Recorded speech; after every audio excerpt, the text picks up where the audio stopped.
Hey everyone, I'm going to show off the food parcel build I made and used in the competition.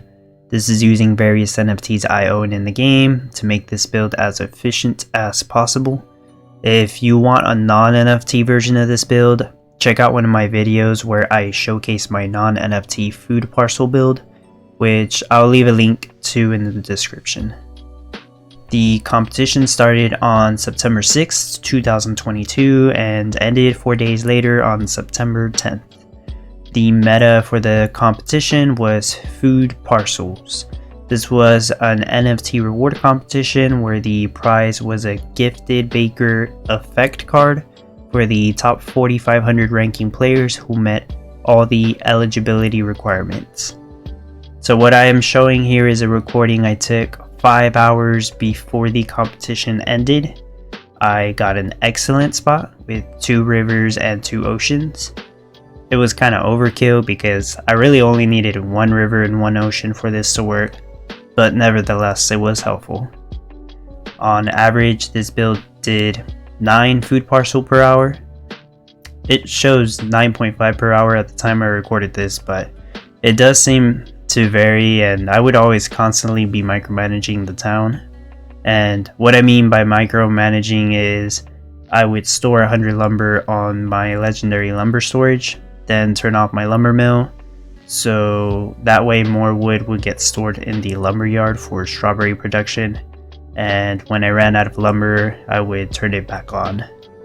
And I would switch one of the crops between a sugarcane field or a tree farm depending on what I needed more.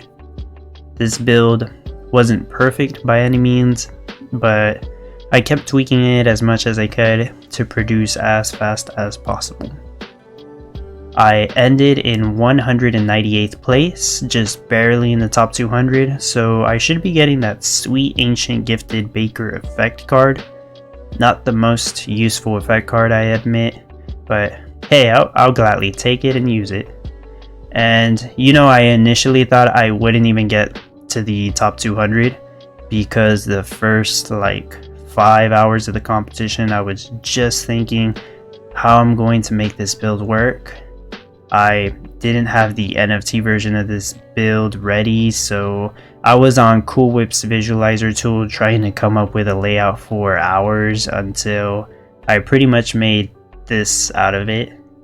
I was selling wool in the background, but it was probably one of my slowest rushes ever. I didn't have nearly enough sheep pens as I would have made in a proper wool rush. So it felt like I was really behind, but once I started selling food parcels, I noticed I quickly recovered, real quick. I remember my first batch of 25 food parcels I sold took me from rank 800 something to around rank 270. That was a massive jump, and I just kept improving my build as much as I could to make it to the top 200, and thankfully it worked out this time. But anyways, a quick rundown of this build now. Like I said, this was a recording, so I can't really click on any buildings, but I'll just explain it. Like I said, 2 river edges and 2 ocean edges. So I got plenty of passive water for my crops, as well as the saltiness needed for the salt fields to have a green craft timer. I used my legendary water tower to save me from having to make 2 or 3 ponds. Yeah, it didn't really help me much in this situation because of the 2 rivers, especially since sugarcane only needs 4 water to grow now, but it still saved me some space, so I placed it anyways. I used my dragon to sell in batches of 25, and yes, it took about 3 hours on average before I got to sell a batch of 25 food parcels. But that's fine, it worked out anyways. I needed to make sure I had plenty of storage because of this, so I had 5 storehouses, 3 silos, 2 pantries, and 2 warehouses to store everything I needed. I also ended up having 2 lumber yards to store plenty of excess wood when necessary to grow more strawberries. I had 1 boxing station making food parcels, and for baguette production, 1 bakery close to it making baguettes, 2 bakeries to the left making dough, and 4 bakeries to the right making butter. For the materials needed to make baguettes, I had 10 cows and 1 chicken coop on the bottom left corner for the milk and the eggs, using my legendary wheat stand, 2 troughs, 9 feed mills, 3 ATVs, and 6 feed bots, producing all the feed that was necessary. Near that was all the windmills crafting flour, with wheat passively supplied by the legendary wheat stand.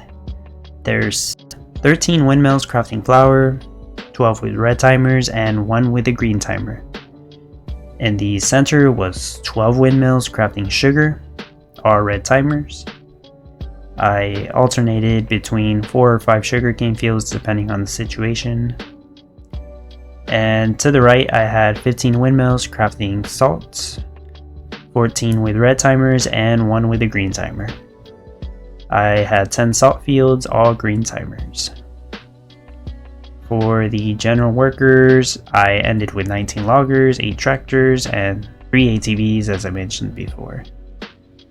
I had 1 lumber mill and kept switching it on or off depending on if I needed lumber, and I had the lumber stored on the legendary lumber storage on the other end of the map. For ceramic bowl production, I used 1 pottery shop and 1 clay field, as well as an Orb of Hope NFT. The pottery shop had passive water drum and energy, so I just needed to pick up the clay lumps. I put the clay field on the other end of the map to reduce the amount of ceramic bowls I make per hour, to also reduce the amount of honey that was made per hour, which reduced the amount of lumber that was used to make honey. For honey production, I had 1 beehive, 1 beekeeper, and 1 wild clover for the nectar. And it really produced more than enough honey and the same rate as the ceramic bowls, so the bowls would never jam up my warehouse. For jam production, I had 2 bakeries next to a water pump in the center making jam. They were close to the silo where all the sugar cane and strawberries were getting deposited to for fast access. And for strawberries, I ended at 8 strawberry fields. And other than that, I alternated between 16 or 17 tree fields. I do want to note that I was using my Ancient Grano Oaks effect card to reduce the craft time of tree farms. Gala said this was unintentional, as the effect card is only meant to reduce the craft time for oak trees, but they said they would fix it after the competition, as it was already too late to address that issue. That allowed me to get by with a few less trees than I really should have been able to. Okay then, that's the whole rundown, and I'm thrilled that this got me to top 200 even after a slower start than usual. I know some people copied or referenced my non-NFT food parcel layout to help them in the competition, and it makes me so happy to hear that. Please do tell me how you did in the competition if you did copy or reference that build. I know one person said they were in the top 600, and 2 other people got around the 800s in the final ranking, which is excellent to hear. You usually don't find people sharing that good of a build out there for anyone to copy, and I worked hard on that layout, so I'm glad some people take advantage of it. I love helping you all out however I can, whether that's with updating the Townstar playbook, making explanation videos, making build showcase videos, or just sharing my experience and competition layouts like this video.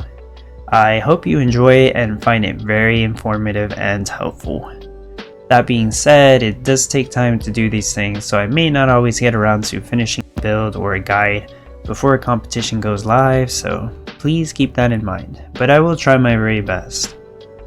As for the potential next meta for the following competition, we do have some strong suggestions that it's going to be pumpkin pie, sangria, and decorated cakes all at the same time as a new parcel craft in the boxing station.